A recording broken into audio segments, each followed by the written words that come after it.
ಶಾಲೆಗಳಿಗೆ ರಜೆ ಬಿಟ್ಟಿದೆ, ಮಕ್ಕಳುಗಳು ಮನೆಯಲ್ಲಿರ್ತಾರೆ. ಜೊತೆಗೇನು ಅಂದರೆ ಈ ತಂದೆ ತಾಯಿ ಬೇರೆ ಬೇರೆ ಕೆಲಸ ಕಾರ್ಯಗಳಿಗೆ ಅಂತ ಓಡಾಡ್ತಾ ಇರ್ತಾರೆ. ಸ್ವಲ್ಪ ಹುಷಾರಾಗಿರಿ, ಯಾಕಂದರೆ ಬೆಂಗಳೂರಿನಲ್ಲಿ ಬಹಳ ಅನುಮಾನಾಸ್ಪದವಾಗಿ ಓಡಾಡುವಂಥ ಜನರ ಸಂಖ್ಯೆ ಜಾಸ್ತಿ ಆಗಿದೆ ಅಂತೆ. ಅದಕ್ಕೆ ನಾನು ಹೇಳ್ತಾ ಇದ್ದೆ, ತುಂಬ ಹುಷಾರಾಗಿರ್ಬೇಕು ನೀವು. ಅನುಮಾನಾಸ್ಪದವಾಗಿ ಜನರು ಓಡಾಡ್ತಾ ಇದ್ದಾರಂತೆ. ಈ ಒಂಟಿ ಹೆಣ್ಣುಮಕ್ಕಳುಗಳನ್ನು ಹುಡುಕ್ತಾ ಇದ್ದಾರೆ ಅನ್ನುವಂಥ ಒಂದು ಅನುಮಾನ ಇದೆ. ಏನು ಮಾಡಿಬಿಡ್ತಾರೋ ಅನ್ನುವಂಥ ಅನುಮಾನಗಳು ಕೂಡ ಕಾಡ್ತಾ ಇವೆ. ನೋಡಿ, ಆ ಬೊಲೆರೋ ವಾಹನವನ್ನು ನಾವು ತೋರಿಸ್ತಾ ಇದ್ದೀವಿ, ಬನಶಂಕರಿಯ ದೃಶ್ಯಾವಳಿಗಳು. ಈ ರೀತಿ ವೆಹಿಕಲ್ಗಳು ಸುತ್ತಾ ಇದ್ದಾವೆ ಬೆಂಗಳೂರಿನಲ್ಲಿ ಅಂತ. ಅಲ್ಲಿ ಸರಿಯಾಗಿ ನೋಡಿ, ಒಬ್ಬರು ಹೆಣ್ಣುಮಗಳು ಅಲ್ಲಿ ಬರೋ ಅಷ್ಟಕ್ಕೇ ಆ ಜೀಪ್ ನಿಲ್ತುಗತ್ತು, ಸ್ವಲ್ಪ ಹಿಂದ್ಗಡೆ ಹೋಯಿತು. ಆ ಹುಡುಗಿ ಕೂಡ ಅಲ್ಲಿ ನಿಂತ್ಕೊಂಡಿಲ್ಲ. ಅಷ್ಟೊತ್ತಿಗೆ ಮನೆ ಪೋಷಕರು ಬಂದ ತಕ್ಷಣವೇ ಅಲ್ಲಿಂದ ಗಾಡಿ ಮೂವ್ ಆಯಿತು. ಭಾಳ ಹುಷಾರಾಗಿರಿ. ಒಬ್ಬೊಬ್ಬರೇ ಹೆಣ್ಮಕ್ಳಿರುವಂಥವ್ರು, ಮನೆಯಲ್ಲಿ ಮಕ್ಕಳುಗಳನ್ನ ಇಟ್ಕೊಂಡಿರುವಂಥವ್ರು, ಸ್ಕೂಲು ಕಾಲೇಜುಗಳು ರಜೆ ಬರುತ್ತಿವಾಗ. Be careful. ನಿಮ್ಮ ಜವಾಬ್ದಾರಿ ನಿಮ್ಮ ಕೈನಲ್ಲಿ, ನಿಮ್ಮ ರಕ್ಷಣೆ ನಿಮ್ಮ ಕೈನಲ್ಲಿ. ವಿಡಿಯೋ ವೈರಲ್ ಆಗಿದೆ, ಆ ವಿಡಿಯೋನ ತೋರಿಸ್ತಾ ಇದ್ದೀವಿ ನಾವು.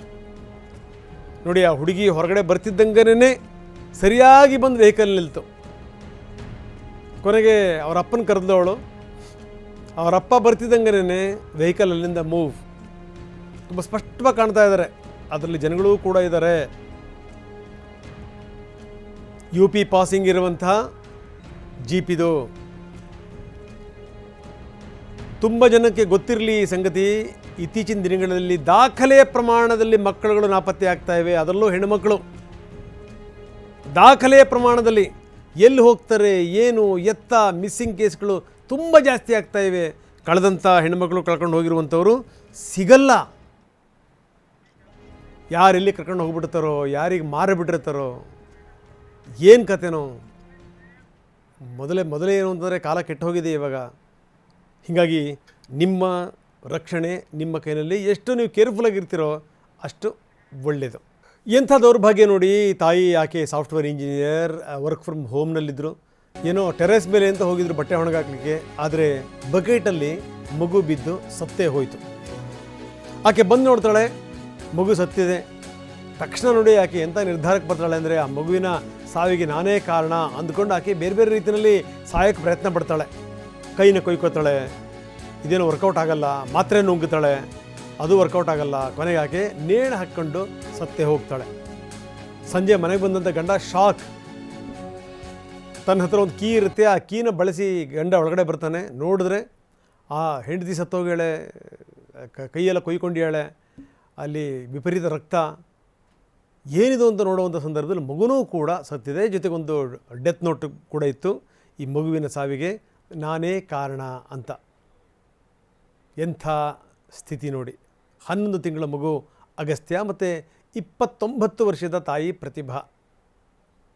ಗಂಡ ಮಹಾಂತೇಶ್ ಮನೆಗೆ ಬಂದು ನೋಡಿ ಶಾಕ್.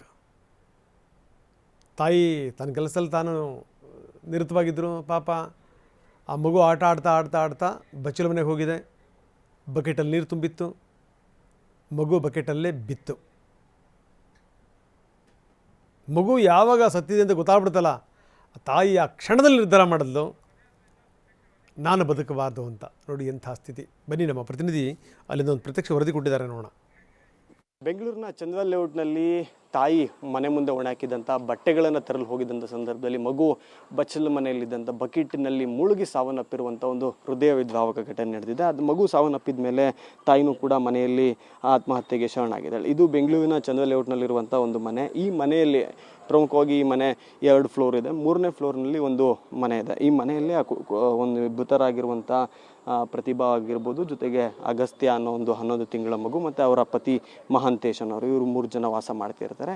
ಮನೆಯ ಒಳಗಡೆ ಮಗು ಆಟಾಡ್ತಾ ಇರುತ್ತೆ. ಮನೆ ಒಳಗಡೆ ಆಟಾಡ್ತಿದ್ದಂಥ ಮಗುವನ್ನು ಆಟಾಡಲಿಕ್ಕೆ ಬಿಟ್ಟು ಮನೆ ಮುಂದೆ ಇಲ್ಲಿ ಏನು ಬಟ್ಟೆಗಳು ಕಾಣ್ತಿದ್ದಾವೆ ಇದೇ ರೀತಿಯಲ್ಲಿ ಒಣ ಹಾಕಿದಂಥ ಬಟ್ಟೆಗಳನ್ನು ತೆಗೆದುಕೊಂಡು ಹೋಗಲಿಕ್ಕೆ ಪ್ರತಿಭಾ ಅವರು ಬರ್ತಾರೆ. ಬಂದಂಥ ಸಂದರ್ಭದಲ್ಲಿ ಕೆಲ ಹೊತ್ತಿನಲ್ಲೇ ಬಟ್ಟೆಯನ್ನು ತೆಗೆದುಕೊಂಡು ಮನೆಯ ಒಳಗಡೆ ಹೋಗ್ತಾರೆ. ಆದರೆ ಅಷ್ಟರಲ್ಲಾಗಲೇ ಮಗು ಮನೆಯಲ್ಲಿದ್ದಂಥ ಬಚ್ಚಲು ಮನೆಗೆ ಮಂಡಿ ಹಾಕ್ಕೊಂಡು ಹೋಗಿ ಅಲ್ಲಿದ್ದಂಥ ಒಂದು ಬಕೀಟಿನಲ್ಲಿ ಆಟಾಡುವ ಸಲುವಾಗಿ ಅದರಲ್ಲಿ ಮುಳುಗಿ ಸಾವನ್ನಪ್ಪಿರುತ್ತೆ. ಆಕೆಗೆ ಮಗುವನ್ನು ಉಳಿಸ್ಕೊಳ್ಳುವ ಒಂದು ಅವಕಾಶ ಸಹಿತ ಸಿಕ್ಕಿರೋದಿಲ್ಲ ಅಂತೇಳಿ ಆಕೆ ಡೆತ್ ನೋಟ್ನಲ್ಲಿ ಬರೀತಾಳೆ. ಅದಾದಮೇಲೆ ಮಗುವನ್ನು ಆಕೆ ಅಲ್ಲಿಂದ ಎತ್ಕೊಂಡ್ಬಂದು ರೂಮಿನ ಒಂದು ಹಾಸಿಗೆ ಮೇಲೆ ಮಲಗಿಸ್ತಾಳೆ. ಅದಾದಮೇಲೆ ಆಕೆ ಒಂದು ಡೆತ್ ನೋಟನ್ನು ಬರೀತಾಳೆ. ನನ್ನ ಮಗುವಿನ ಸಾವಿಗೆ ನಾನೇ ಕಾರಣ, ನನ್ನ ಮಗುವನ್ನು ನಾನು ನೋಡ್ಕೊಳ್ಳೋಕ್ಕಾಗಲಿಲ್ಲ, ನನ್ನ ಮಗುವನ್ನು ನಾನು ಉಳಿಸ್ಕೊಳ್ಳೋಕ್ಕಾಗಲಿಲ್ಲ, ನಾನು ಬದುಕಿರೋದಿಲ್ಲ ಅನ್ನೋ ಒಂದು ರೀತಿಯಲ್ಲಿ ಒಂದು ಡೆತ್ ನೋಟನ್ನು ಬರೀತಾಳೆ. ಡೆತ್ ನೋಟನ್ನು ಬರೆದಾದ್ಮೇಲೆ ಆಕೆ ಮನೆಯಲ್ಲಿದ್ದಂಥ ಒಂದು 15 ಮಾತ್ರೆಗಳನ್ನು ಸೇವನೆ ಮಾಡಿ ಒಂದು ಚಾಕುವಿನಿಂದ ಕೈ ಕಟ್ ಮಾಡಿಕೊಂಡು ಸಾವನ್ನಪ್ಪುವ ಒಂದು ಪ್ರಯತ್ನವನ್ನು ಮಾಡ್ತಾಳೆ. ಆದರೆ ಅದು ಸಫಲ ಆಗದಲೇ ಇದ್ದಂಥ ಸಂದರ್ಭದಲ್ಲಿ ಆಕೆ ನಂತರದಲ್ಲಿ ಮನೆಯಲ್ಲೇ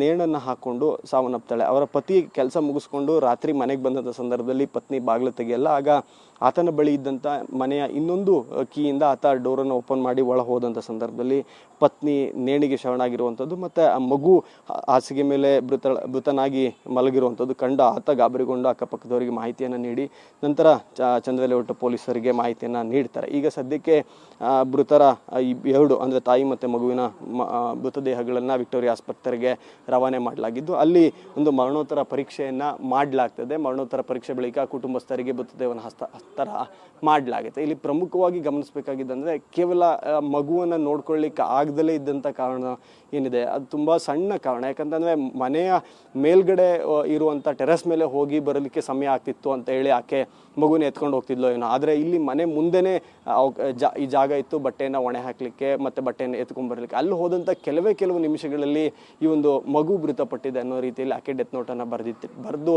ಆಕೆಯು ಕೂಡ ಸಾವನ್ನಪ್ಪಿದ್ದಾಳೆ. ಸದ್ಯಕ್ಕೀಗ ಡೆತ್ ನೋಟು ಮತ್ತು ಆಕೆಯ ಮೊಬೈಲ್ ಫೋನು ಎಲ್ಲವನ್ನು ವಶಕ್ಕೆ ಪಡ್ಕೊಂಡಿರುವಂಥ ಚಂದ್ರಲೇಔಟ್ ಪೊಲೀಸರು ತನಿಖೆಯನ್ನು ಮುಂದುವರಿಸಿದ್ದಾರೆ. ಸದ್ಯಕ್ಕೆ ಅನ್ಯಾಚುರಲ್ ಡೆತ್ ಅಂತೇಳಿ ಪ್ರಕರಣವನ್ನು ದಾಖಲು ಮಾಡಿಕೊಂಡು ತನಿಖೆಯನ್ನು ಮಾಡಲಾಗ್ತದೆ. ಕ್ಯಾಮ್ರಾ ಪರ್ಸನ್ ಸಂದೇಶ್ ಜೊತೆ ಪ್ರಜ್ವಲ್, TV9 ಬೆಂಗಳೂರು.